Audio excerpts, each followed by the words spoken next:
Hey everybody, how are you? See, this is after lunch. I can feel the energy's kind of low. And there's people in the back and there's lots of room up front. So could I ask some of you to sit up front and enjoy us and get a little more comfortable and engage with us? I'd like it. I don't want to feel so lonely up here. My name is Pat Waters. I am the head of HR for LinkedIn. It's been my pleasure to be part of LinkedIn for about 2 years. And today we're going to talk about diversity and inclusion. And this topic has been coming up more frequently, and it's not a US issue, it's not an Asia issue, it's not a UK issue, it is a global issue that we need to be all aware of and understand consequences, unintentional consequences, how we show up at work, and where the opportunity lies. And so today it's my privilege and honor to introduce 2 women that have really taken this to heart in their life and in their professional life and are really making a difference every day that they come into work and every day they walk up and today sharing their stories with you. So today I'm going to introduce you to Alexa Glick. She's the global staffing manager at Microsoft. She pursued computer science. She was the solo female in her class, saw this as an opportunity, and founded a program for women coding called CodeS in 2013. The other person that we're going to talk to today, her name is Liz McCoy, and she also comes from Phillips. And she's going to talk about the challenge that she's faced in her diversity inclusion role in terms of women and promotions and relocations and the challenges they face. So may I introduce you both? Come on up to the stage.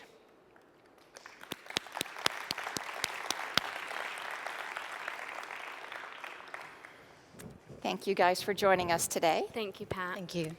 All right, Alexa, I'll turn over to you. Brilliant.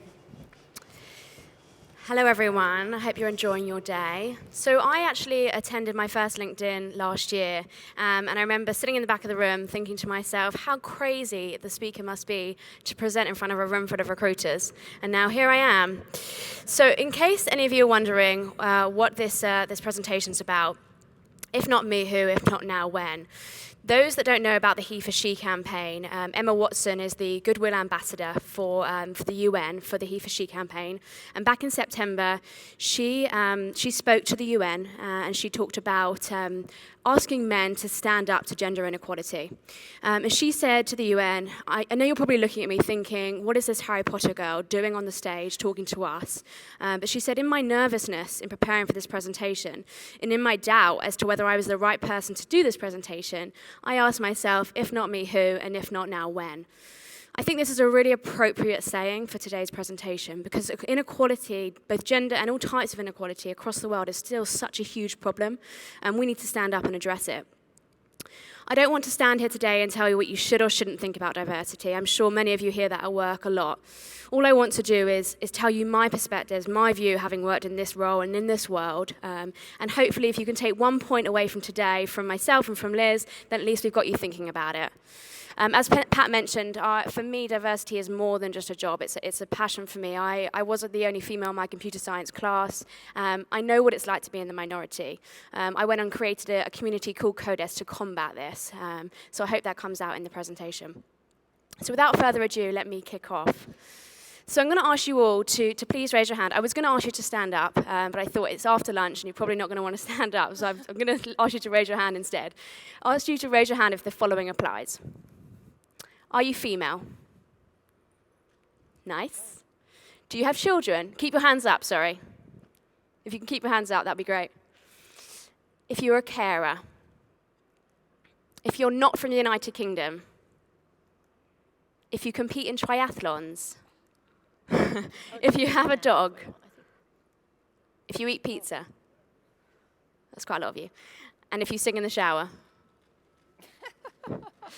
Now, the question is, why did I ask you to do that? It's because of our individual differences, our external characteristics like singing in the shower that make us all different, that make us all diverse. Now, for some of you thinking, maybe I've completely missed the point of diversity by showing this picture, it's actually a dance group called Diversity. When we talk about diversity, a lot of the time we hear about gender differences. There's a lot in the media about the gender gap. But it's more to it than just gender. But the question is, why is there such a focus on gender? And the reason I think there's such a focus there is because It's the only type, or one of the only types of diversity that we can consistently measure across the world. For instance, ethnic minorities, they vary from country to country. Disabilities, like autism, it's a disability in the UK, a known disability, but it isn't in some other countries. Whereas gender, we can easily, consistently measure across the world. But the point is there are many different types of diversity, and that's why I got you to raise your hands. This is the diversity wheel, which basically is represented like an onion. So you're peeling away the layers of someone's personality and their inner kind of characteristics. So you can see in the middle of the wheel is the personality as your core.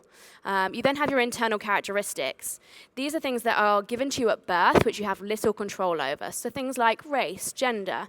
And these are usually the types of characteristics that are most up for kind of discrimination and prejudice. We then have external characteristics. These are characteristics that are very much within our control. So for instance, me wearing these shoes today when I probably should have worn something a lot more comfortable. And then organizational characteristics. These are the characteristics that are formed by the company we work for or the group we work for. So really very much out of our control. If we didn't have diversity, we would all look like this. And I don't specifically mean John Malkovich, but this is very much representative of the tech industry today. I want to just kind of talk about, diversity isn't just about kind of being a female, or it isn't just about being a particular race. It's much more than that. And for me, diversity is about the unique contributions, the unique skills, the unique perspectives that we all bring to the table. And it is those contributions that actually bring about innovation. Diversity powers innovation. There are many different ways that we can talk about this within our business, and particularly within Microsoft, I found it really important to be able to talk to different stakeholders about different kind of ways that diversity means something to them. Everyone will look at it differently, so it's important that you have a different hook for everyone. For instance, for someone who is a real sales-targeted manager, they might look at bottom line as being the kind of the key to what diversity is about for them. So looking at kind of diversity powers innovation, which powers productivity, which in turn powers better products and therefore increases our revenue.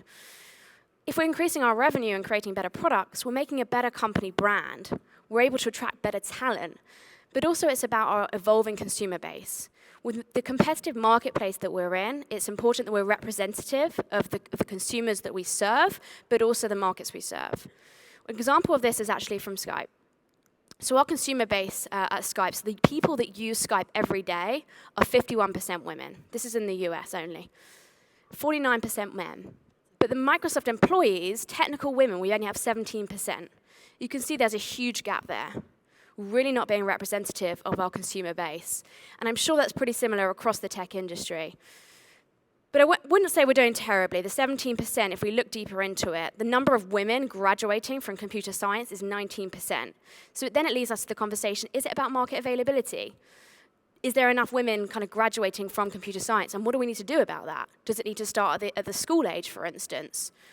So there's a lot of questions there, but Microsoft are very committed to kind of increasing the gender gap and increasing these numbers, and I'll show you a bit more later on about kind of what we've been doing. But diversity doesn't just equal business results on its own. It needs something else. We need inclusion to bring about positive business results. A lot of the time, my managers say to me, oh, go and recruit some diverse candidates, bring to me, and it will all be good. We can tick the box on diversity. But that doesn't mean that you're diverse. It doesn't mean that you're going to create positive business results. You need to have an inclusive environment to foster this talent. We need to keep the talents. We need to be able to have this environment where they want to stay. Unconscious bias has been really key to us at Microsoft. For instance, when our recruiters are looking at our CV, they look at a name first and make a characteristic on their stereotypes, on family influence, rather than actually looking at someone's skill set. By looking at someone's university they went to, or even if they went to university, it's those characteristics and those stereotypes that we're making about people before we've even met them. We need to be able to combat that, and especially in Microsoft, we've been key at kind of having development and training for our employees and for our recruiters on this. But other ways that we can look at true inclusion is through, for instance, having specific interview techniques for all different types of candidates. When we look at creating job adverts, not everyone, and believe it or not, likes free beer. But also making sure that we measure performance in the right way. So but you don't want to necessarily just look at someone's coding ability. We also want to look at what their problem-solving skills like, how collaborative are they. So just making sure that we're looking at it from a diverse perspective, but also kind of flexible working. There are many different ways that we can kind of foster this true inclusion. But I just want to quickly show you a video that really describes the impact of unconscious bias.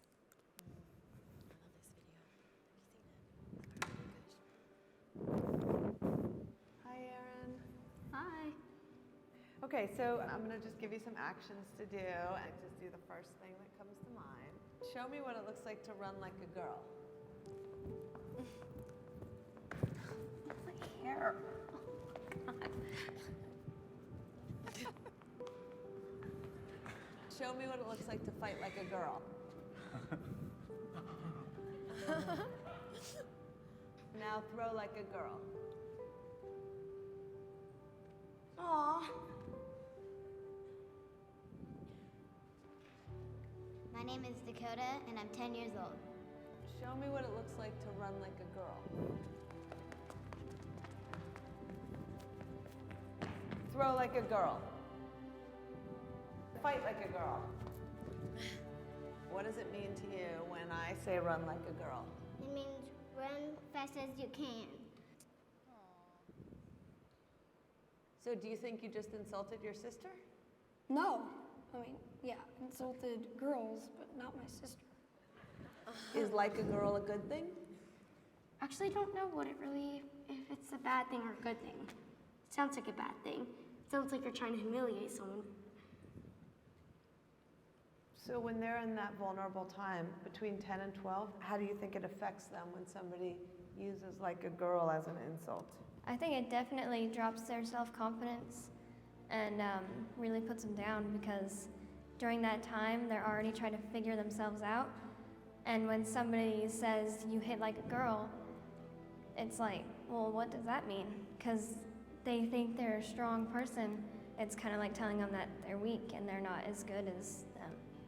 And what advice do you have to young girls who are told they run like a girl, kick like a girl, hit like a girl, swing like a girl? Keep doing it because it's working. If somebody else says that running like a girl or kicking like a girl or shooting like a girl is something that you shouldn't be doing, that's their problem. Because if you're still scoring and you're still getting to the ball in time and you're still being first, you're doing it right. It doesn't matter what they say. I mean, yes, I kick like a girl and I swim like a girl and I walk like a girl and I wake up in the morning like a girl because I am a girl. And that is not something that I should be ashamed of. So I'm going to do it anyway. That's what they should do. If I asked you to run like a girl now, would you do it differently? I would run like myself. Would you like a chance to redo it?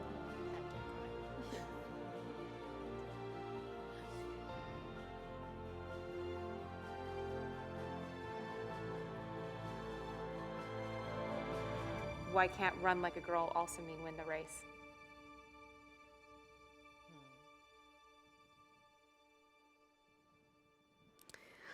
I hope that shows how just a simple phrase can really mean so much.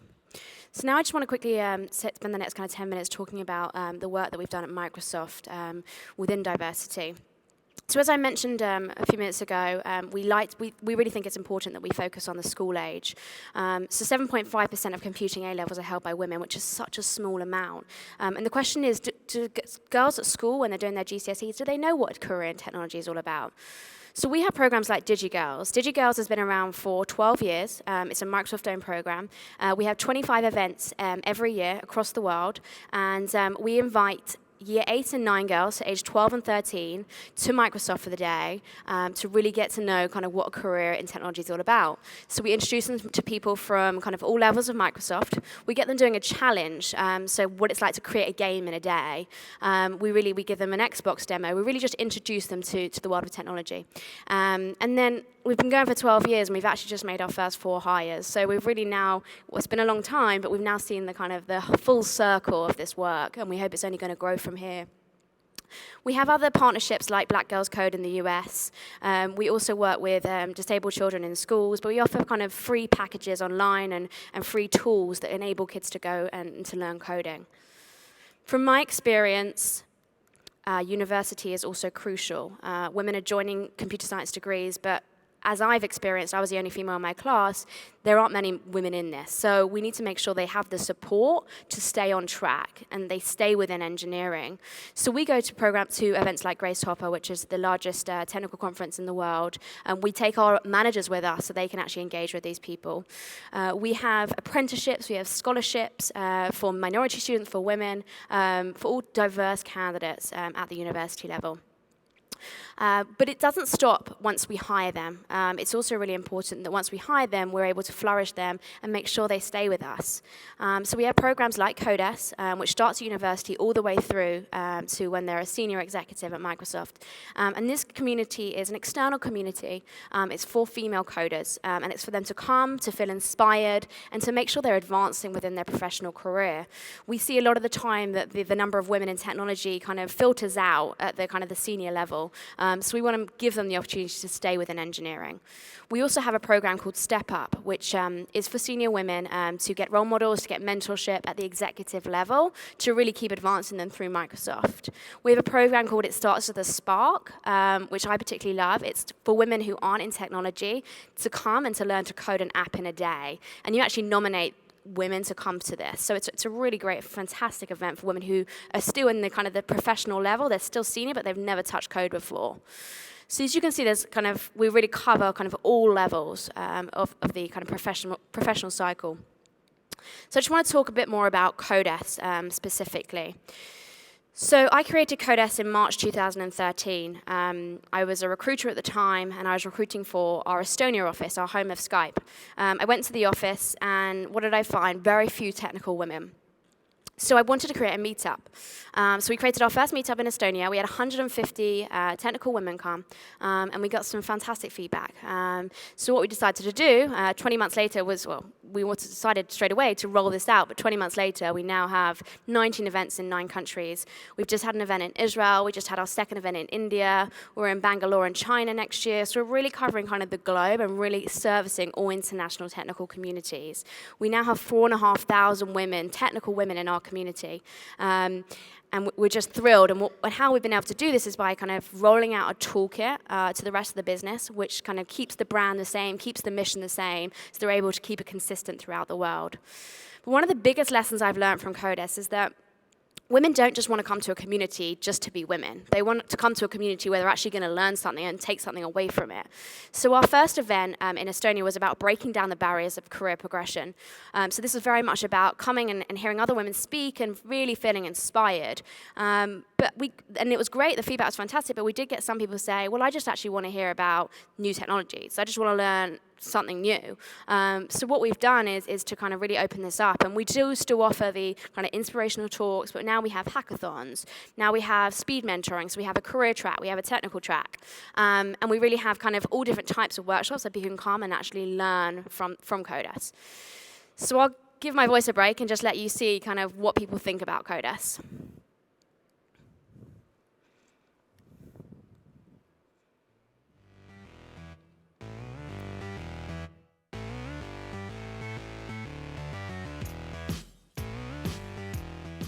We should stick together and really be proactive and to support others to learn from each other. Ideally, it would be great if women feel comfortable. Obviously, that's not always the case, so it's nice to have such events. I can see my colleagues sometimes tiptoeing around me, people meaning really well, but I don't want to be treated better than anyone else. I just want to be a part of a team.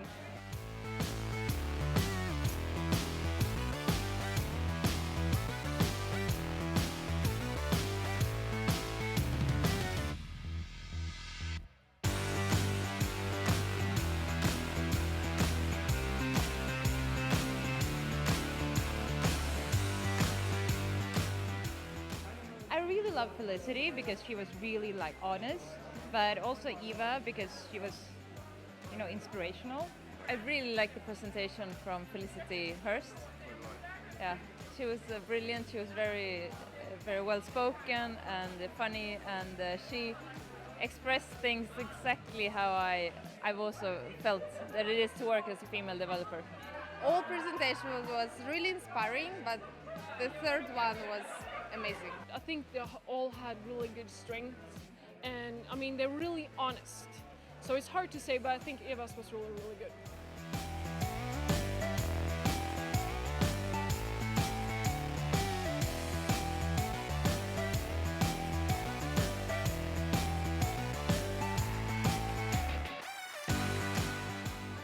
So many people coming up to me saying, you know, I feel exactly the same way as you, and thank you for saying that because it makes me feel better. And you know what? It makes me feel better to talk to these other women who have the same experiences as me, you know. The sessions, they just spark the conversations you have afterwards, and that's when the real sessions are going on. I would absolutely come back to Codas, and I would definitely bring my friends. It was super. I would recommend it for all the girls to come. Codas rocks. Codas Rocks! Codas rocks! We're supposed to say at the same time. Codas rocks!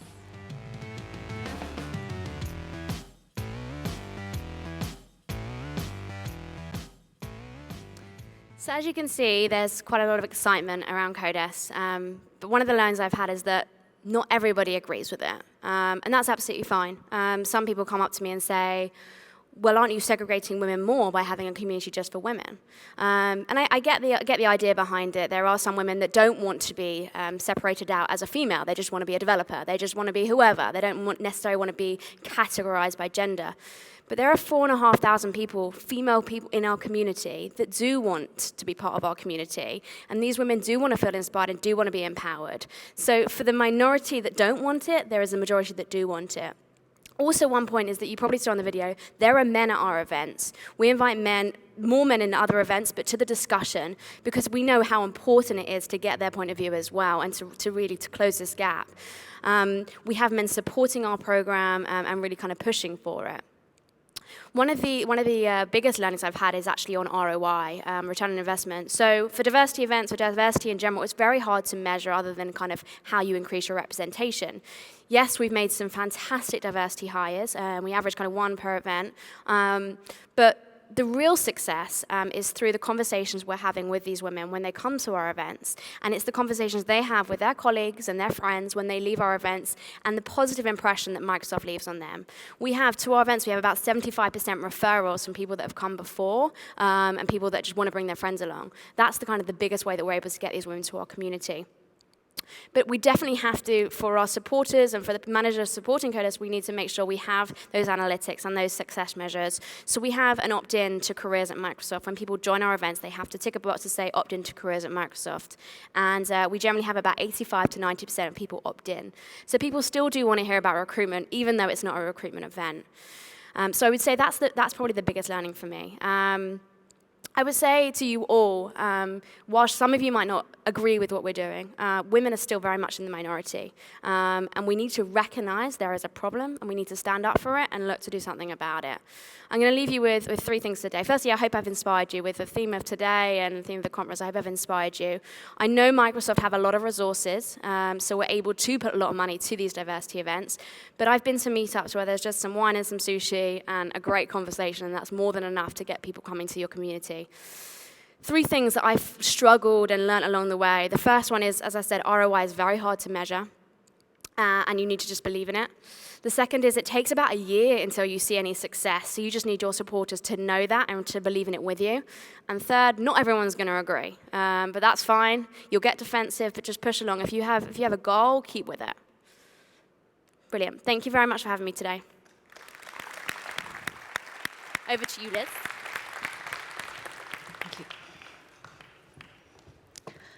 Hi everyone, I'm Liz McCoy. As you can probably tell, I'm from Australia. I'm based in Jakarta, and I'm the Diversity Inclusion Lead for ASEAN and Pacific, and I also coordinate a global program that recruits leaders and increasingly diverse leaders in our organisation in emerging markets. So it's really interesting because I think we're kind of going on the same topic a little bit. I don't recruit coders and I don't know anything about coding. I'm lucky if I can turn my computer on. And Alexa, I hope afterwards you'll teach me how to use Skype. I still don't really understand it. But this is an image from the Dear Kate lookbook. And these are coders in their underwear. And I really wish that we didn't have these images in 2014. And I've talked a lot about this image with a lot of people in my company, outside of my company, and I get a range of responses. People are disturbed by it. Some people think I'm overreacting and I'm too sensitive and it's harmless and I should get over it. But when I see the Code S video and contrast it with this, I can't help but believe that that is a better, more productive and more accelerating way to develop success in an organization than coders in their underwear. So I'm calling this booby trap boot camp, pardon the pun, because there's a lot of booby traps with this. And what I want to talk about today is some of the overt discrimination that still exists. I will be referring predominantly to gender. I feel in some ways I should apologize for that, but the fact of the matter is I'm not going to. That was the challenge that we had in our organization. We had basically, I think, something like 6 in 10 men would be retained for 5 years or more, and only 1 in 10 women. So that was the problem we had. That was the largest diversity issue we had to face. But I also believe that some of the things I've learned, and I'm going to share with you today, can be extrapolated out and applied to any diversity and inclusion situation, because it's about how we think. But this is a sign from Saudi Arabia, and it's actually a bit of a close-up sign about no women after hours in a hotel. So you can't have a client meeting without government permission in Saudi Arabia. Other overt signals that all is not well within the force. The gender pay gap is still very much alive and well, and it pretty much ranges from about 14 to 40% all over the globe. Actually, that 14% in my home country is a bit out of date. It's climbing back up again to 15%. And then we have 20 to 40% in MENA, Middle East, Northern Africa, because we're still not sure exactly what it is. We don't have a lot of available data. And this is a recent source from Time magazine. So you can see there are challenges, there are inequalities. If we can't get basic stuff like equal work, equal pay, we've still got a lot of work to do. The other issue that kind of underpins this, because equal pay sort of incentivizes women to come into the workforce, is women's participation. And that is also still very much an issue, particularly in emerging markets. And why should you care about that? Because if, like most companies, you're trying to make it happen in an emerging market and you're trying to find a candidate, if you've had any experience like mine recruiting in South Africa to Saudi Arabia to India and Vietnam, you'll know that it's the most difficult thing. I would rather find the next Miley Cyrus than go and recruit in an emerging market right now. It's that hard to find someone. There's no talent. There's an acute talent shortage. And if we don't get this right, you're going to have more and more problems. But even more than that, because women's participation in the workforce is so fundamental, it underpins our economy, and it's inextricably linked with GDP growth. And that's why in our Western countries we'll find that we're getting a lot more compliance pressure and government regulation and increased transparency. So I think my first message, I suppose, to share with you today is that it's not about being politically correct, and it's not about being nice. It's going to be an imperative because it's critical for our economy, and it's going to be an imperative because it's critical for our talent pipeline. 40% of large public companies worldwide have no woman on their board of directors.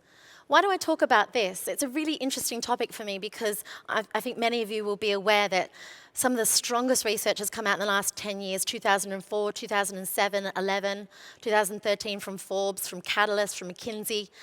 And all of the research, whether it's Europe, China, America, suggests that when we have women on boards, companies perform better.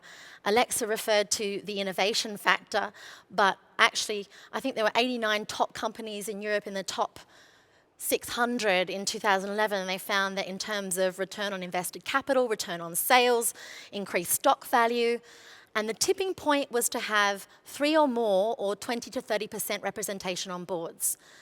That was a critical thing that we needed to see a fantastic performance. So we have this incredible link and correlation with women in senior executive leadership and performance, and yet over the last 10 years, if we look at this Grant Thornton slide, we don't see a lot of change. And being a naturally curious person, and I want to know everything, and most things I struggle to understand, I just want to know why. I want to understand why is there that issue, and why, if it's inextricably linked with performance, why aren't we doing something about it? And interestingly enough, there was also a causal link between women on executive boards, 2 or 3 or 20 to 30%, and the trickle-down effect in middle management and senior management pipelines that we find it so difficult to bring diverse candidates to. And there was also a close in the gender gap that I already discussed. So it's a complex issue, and I'm going to be really frank with you right now. I kind of didn't want to do this talk. I did and I didn't. I'm very passionate about diversity, which you can probably tell. But at the same time, this talk is really hard because it's about ingrained beliefs. It's about views that you have about what women should be. It's about societal norms about the division of home and labour. It's systemic issues like governments and industries, things that I didn't really study being an actor and a communications graduate and don't really understand sometimes. Complex interplay. And how do we deal with all that? How do we take responsibility for what's an educational issue? So I find out that 2/3 of the world's illiterate are women. Or I find out that 41 million girls don't have a primary education. And that is exacerbating the whole challenge. And of course, you've already heard from Alexa about the challenge right through from primary school and into university to attract diverse candidates into our STEM professions or our computer professions. I couldn't really touch the laundry and home and labour, so I'm going to leave that neatly folded and back away slowly. And I'm just going to talk today about what I can handle and what I found at the organisational level. And what was very clear to me about why we haven't had progress, or we haven't had the progress, Google's saying it, Apple's saying it, everyone's talking about it recently. There was a recent Mercer study that just came out in New York saying that very much this point, that we're doing all these brilliant, well-intentioned initiatives, and we have policies and champions, but we still have no real practice and experience of diversity and inclusion. And I think Alexa touched on the key point in that we can talk about bringing in diverse candidates at the front end, but if we don't have a culture and an organisation to back that up that's inclusive and welcoming, whether you're an introvert, an extrovert, right out to your gender, if we can't get that right, then it's going to go nowhere. And if we don't get that right, we're going to have a business problem. So why is it that they have these policies and we have all these things, and I can tell you a list, and you can go and Google it right now, and there's lots of universities that publish free online what they're doing, and they have checklists and all these processes, but they're not actually getting any further ahead. Sorry, I want to go back. I guess the problem is us, and the key thing I found was hidden assumptions or biases that we have. And I know that probably everyone in this room has talked about this because I've been hearing about our biases and assumptions for 10 years and when we're addressing gender and diversity. And we all know that this isn't working, but it's a really interesting piece of art when you actually go from a different angle, it says yes, and then from another angle it says no. And the whole point, I guess, is that what we see is not always the reality. And we have these hidden patterns of belief that are stuck in our head that get ingrained over and over again. Just like in the video with the girls that think they wanted to run like a girl. I actually do run a bit like that. But it's ingrained, it's repeated, it's hard to change. And sometimes those stereotypes are effective. They're fast. They efficiently help us categorize information. They're not necessarily a bad thing. But sometimes in the context of business, what they do is slow us down and impede our progress because we're holding on to beliefs that are no longer reflective of external reality. I should say thank you for inviting me to your lovely home. My pleasure. Let's get right to it. The wrestling campaign says that you lack the experience to be president of the United States. What's your response to that? Congresswoman Marcus? There's something my grandmother used to do whenever I'd start dating someone. I would tell her his name, and then she would say, "Oh, what part of town does he live in?" That was her way of asking if my boyfriend was white. Oh yeah, my grandmother was an out-and-out racist. So I know what prejudice looks like. It's not about experience, James. It's about gender. Reston's saying, I don't have the balls to be president, and he means that literally. It's offensive. It's offensive to me and to all the women whose votes he's asking for. I'm sorry, are you saying that Governor Reston is sexist? Yes, I am. What the hell is she doing? And it's not just Governor Reston speaking in code about gender. It's everyone, yourself included. Excuse me? The only reason we're doing this interview in my house is because you requested it. This was your idea, and yet here you are thanking me for inviting you into my lovely home. That's what you say to the neighbor lady who baked you chocolate chip cookies. This pitcher of iced tea isn't even mine. It's what your producers set here. Why? Same reason you called me a real-life Cinderella story. It reminds people that I'm a woman without using the word. For you, it's an angle. I get that. And I'm sure you think it's innocuous, but guess what? It's not. Congresswoman Marcus. Don't interrupt me when I'm speaking. I have to stop this. Don't you dare. You're promoting stereotypes, James. You're advancing this idea that women are weaker than men. You're playing right into the hands of Reston and into the hands of every other imbecile who thinks a woman isn't fit to be commander-in-chief. Yes, Governor, I'm talking about you. 7 years I served in the United States Army, which is 7 more years than Governor Reston ever served. A fact you conveniently omitted from my intro. How about soldier, lieutenant? Yeah, that was an oversight. I'm sorry. Football. That's one of my guilty pleasures. I love Scandal. If you don't have it, you really need to get a box set. And the reason I showed you that was because actually the first time I watched it, I didn't even notice the little nice iced tea and the fact that he said, "Welcome to my lovely home." And I guess that's the second part of what I wanted to talk to you about, is not just these overt discriminatory practices, but these subtle hints. These subtle hints that I like to call gender asbestos. And I borrow that from the Sex Discrimination Commissioner from Australia, who calls gender asbestos something in workplaces where it's in the walls, we don't touch it, we don't disturb it, we don't talk about it, and we certainly don't want to get oversensitive about gender jokes. It's just harmless banter after all. And therefore it stays there toxic and rots any of those process systems and strategies that you're trying to implement. And I have to admit, I probably wouldn't have confronted it in the dramatic way that Lisa Kudrow does in that scene. But how exciting is it to have a champion, someone that speaks out and isn't afraid to stand up? And one of the myths that I've encountered in my organisation was this myth of if it's a manager, it's a man. If it's a leader, it's a man. And we have stereotypical ideas of leadership and men. And we think that if we see a woman being strong and assertive like a man, well, that's offensive, or she went too far. And we also think that basically if she doesn't do that and she smiles and jokes, she's one of the boys, but she doesn't have the leadership or the balls to get the job done. So this was another example. I think for me, the second myth is the myth of flexibility at work. And one of the myths we had to confront in our journey was this idea that is very prevalent, that flexibility at work is very niche. It indicates perhaps a low commitment to your role, a low motivation, and it's inextricably associated with women's work, who predominantly are in support staffing roles still globally. That's still the majority of where you see women and their participation in the workforce. Now, this Japanese mayor was the first person in government to take some time off after the birth of his child. And it's a really interesting story, not so much that he did it in Japan, which is unheard of, but that he got so much backlash. There was a lot of resentment and hatred, and he said he was shamed and people shunned him because he was doing what a woman did.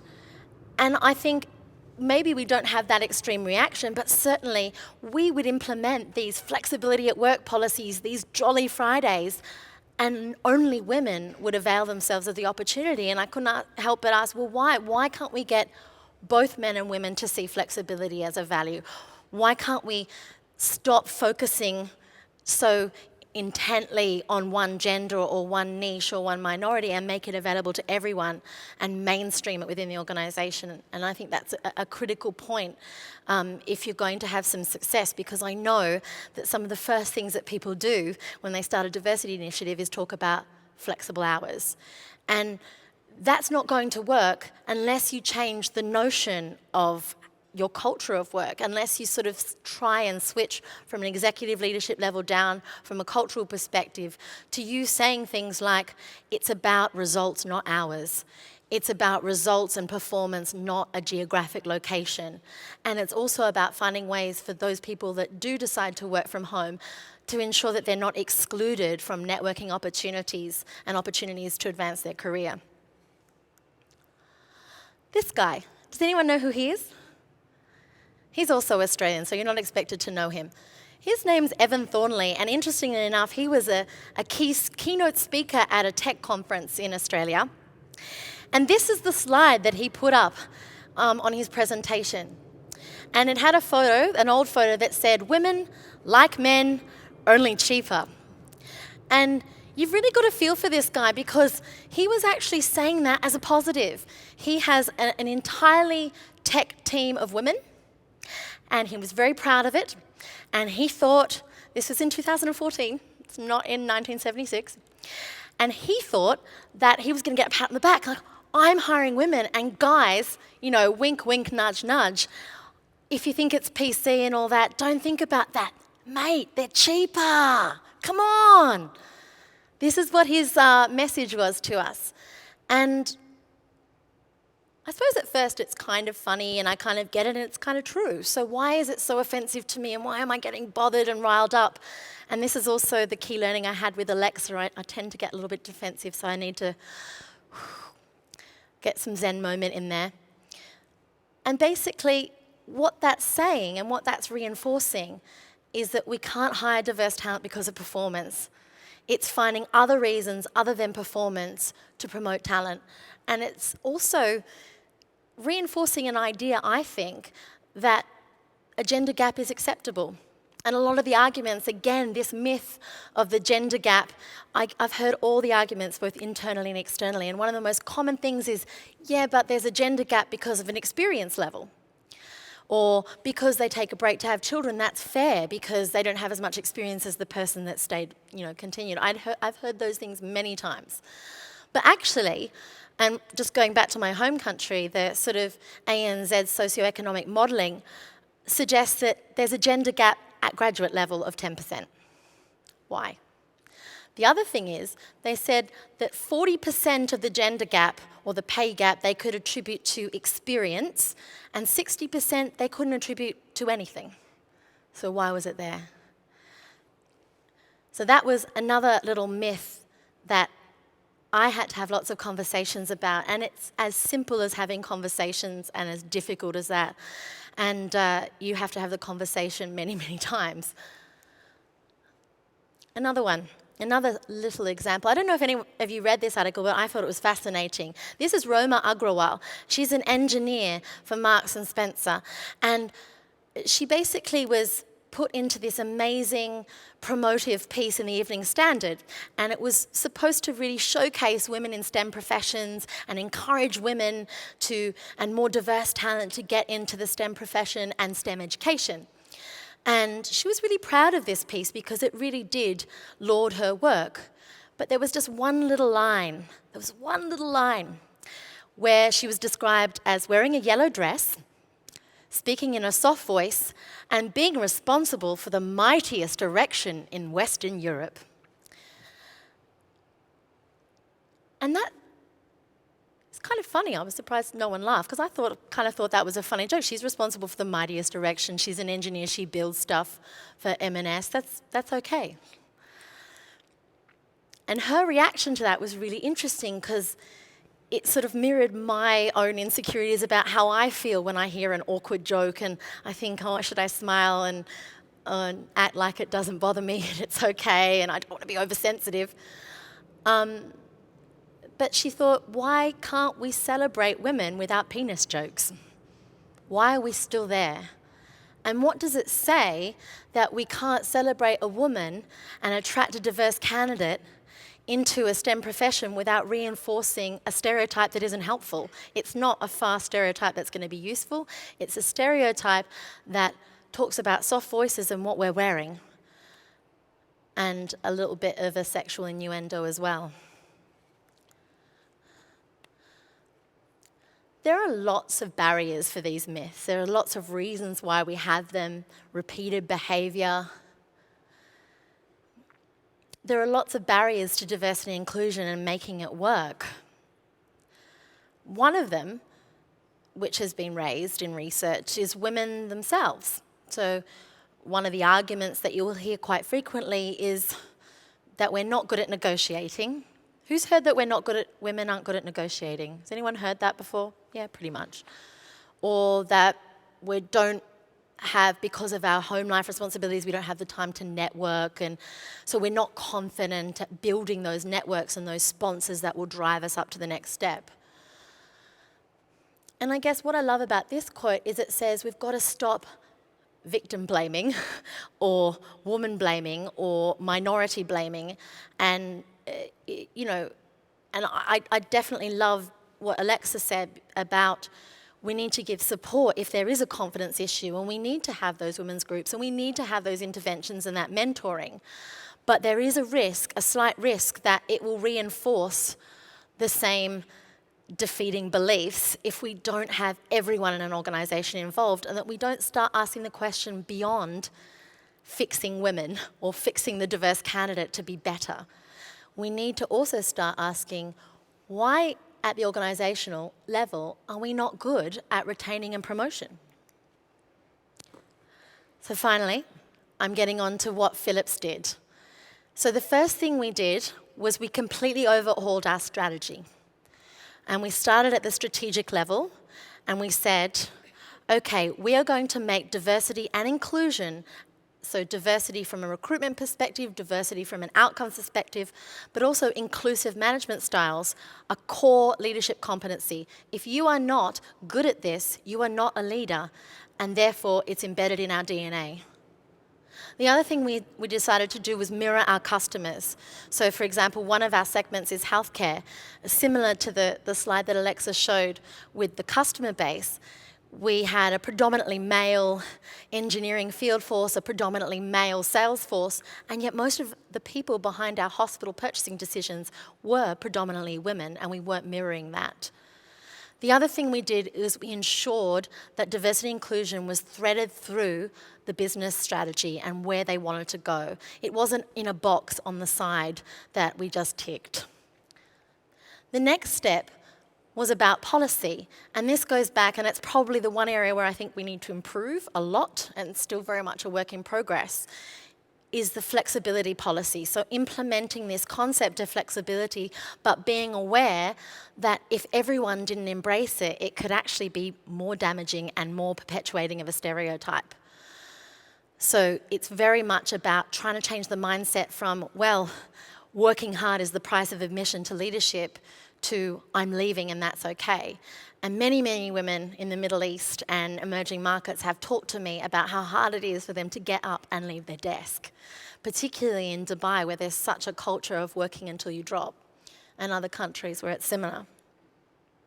Finally, we also looked at our processes and systems.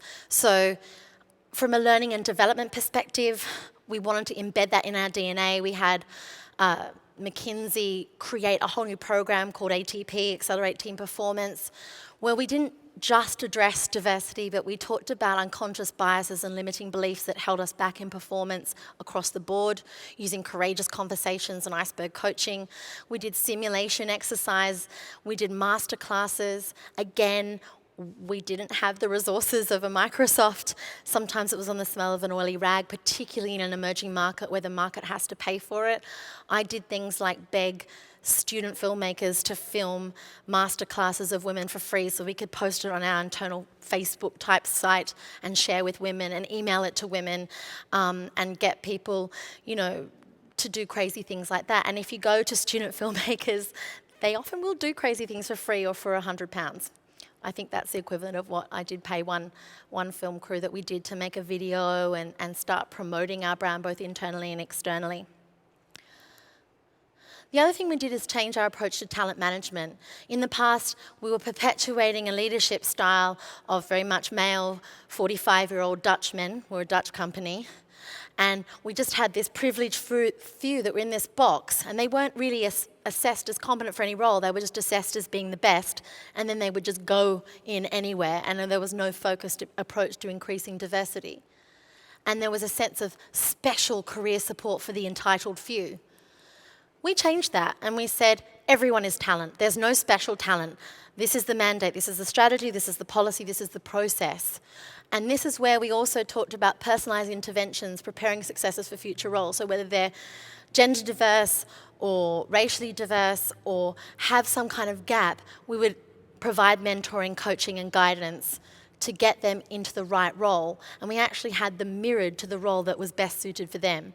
The other thing that we did was increase internal and external succession planning. So putting them side by side.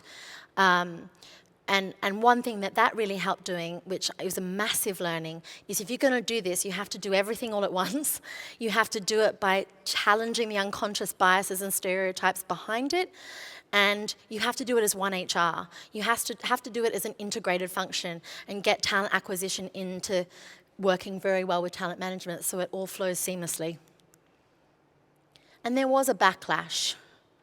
And one of the strongest backlash myths that I had to confront, these were quotes from actual responses for interviewing engineers, the one about, I can't see her crawling around a roof space in a hospital with those nails, because she had nice nails at the interview.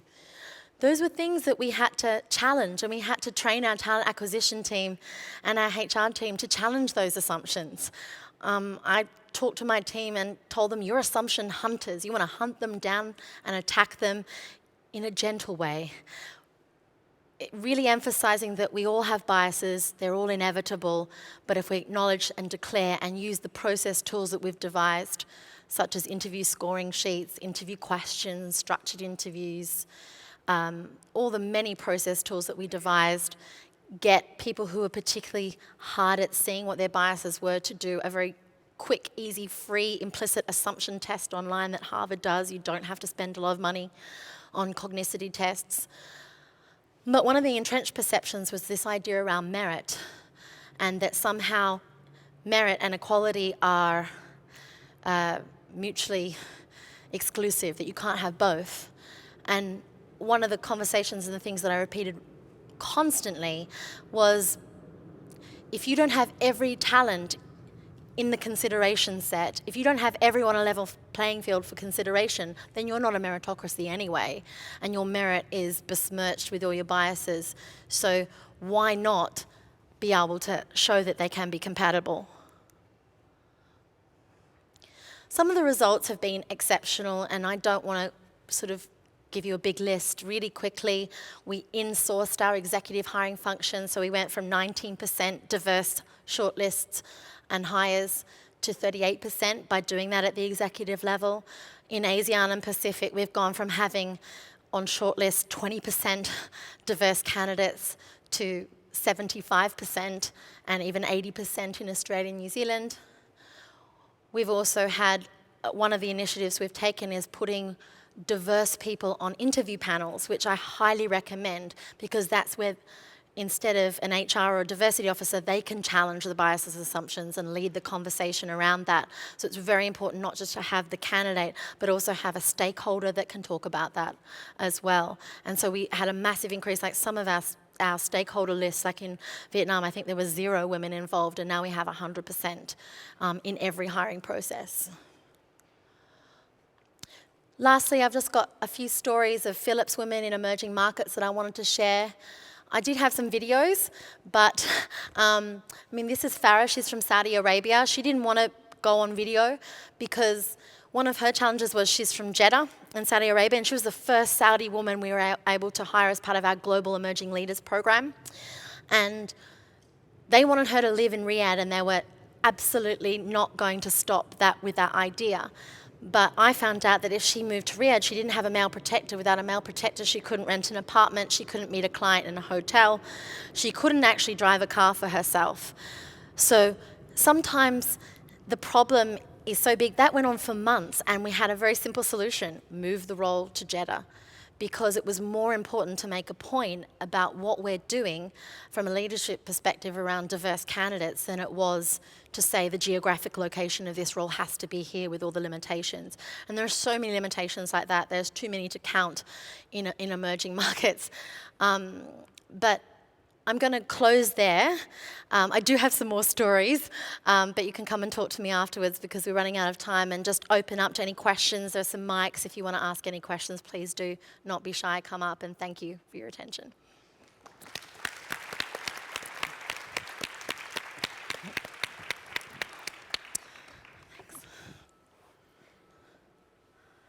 Any questions? I just want to notate a couple of things that I observed in these two presentations for your awareness and for mine. I mean, a lot of it was about gender, and it's a very real problem and an opportunity for every company. I don't think the data lies. I don't think that the studies showing that women or a diverse workforce adds value to every company out there in the world. I know at LinkedIn we care about creating the economic opportunity of the world, and you all are part of that. And everybody has a uniqueness that I want them to feel comfortable in sharing and celebrating where they work, where they live, and who they work with. And it's really challenging if you don't feel comfortable in the place that you work. And so I invite you guys to explore the conversation of diversity and inclusion. And I think creating an inclusive environment is key. So with that, if you have a question. I do, yeah. Is the microphone on? Yes. So I'm Kieran Holland. I'm the resourcing lead for BP Chemicals. I sacked off the session with Shell to learn what the competitors are doing, because this is really important for BP. Thank you. And actually, we are probably a couple of steps behind the journey that you've described at Phillips. One of the big challenges we don't necessarily have the challenge attracting the diverse talent. Our challenge is creating an inclusive environment once we get that talent on board. And I'm interested to understand how both of you got over that challenge in Skype and in Phillips. Do you want to go first?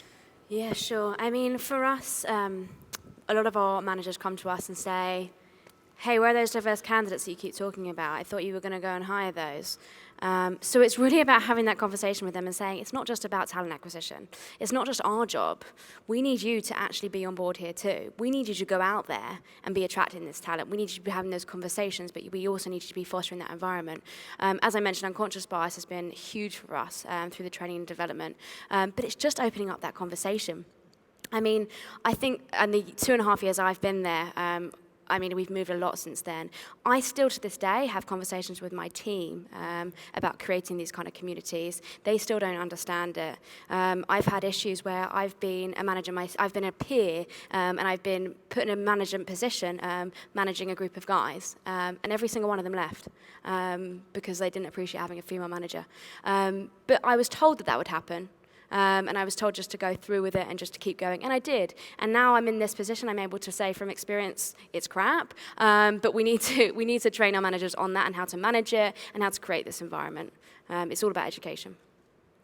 So yeah, what we did was implement the strategy of embedding it in our DNA of a leader and expecting our leaders to be able to do it, and then having the training and development initiatives, which took several forms, off-sites, masterclasses.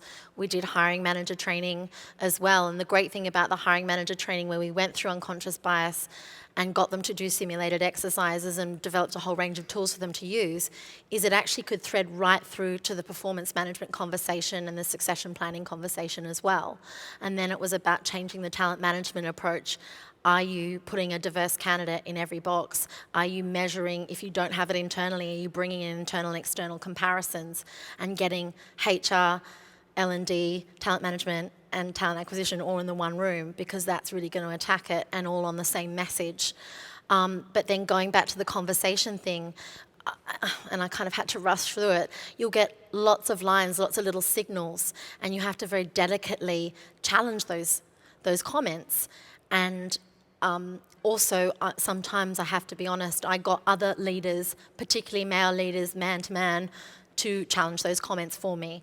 Or I got other women leaders to challenge those comments, women to man and women to women, and just ask questions around, well, you're specifying that they don't have the experience, but that's because, you know, women are at a disadvantage with experience in engineering because, you know, 20, if you're specifying they have to have 20 years experience, a lot of them won't actually rolling for more than 6 or 7 years ago in some of the countries I'm working in. So that experience trap is just really, really undermining our potential. So having that kind of conversation and challenging that, and it wouldn't necessarily change every individual.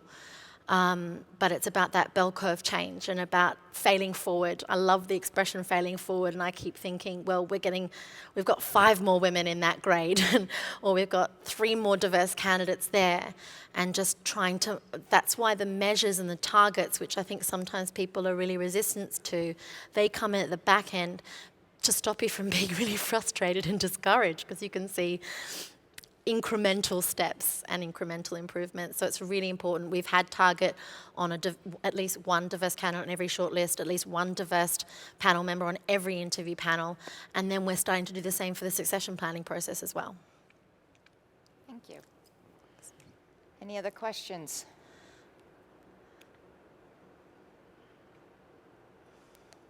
No? All right, with that, I'll thank you for your time and your attention, and they're around, happy to engage with you guys and share best practices, and good luck with your inclusion diversity efforts. So thank you guys. Thank you.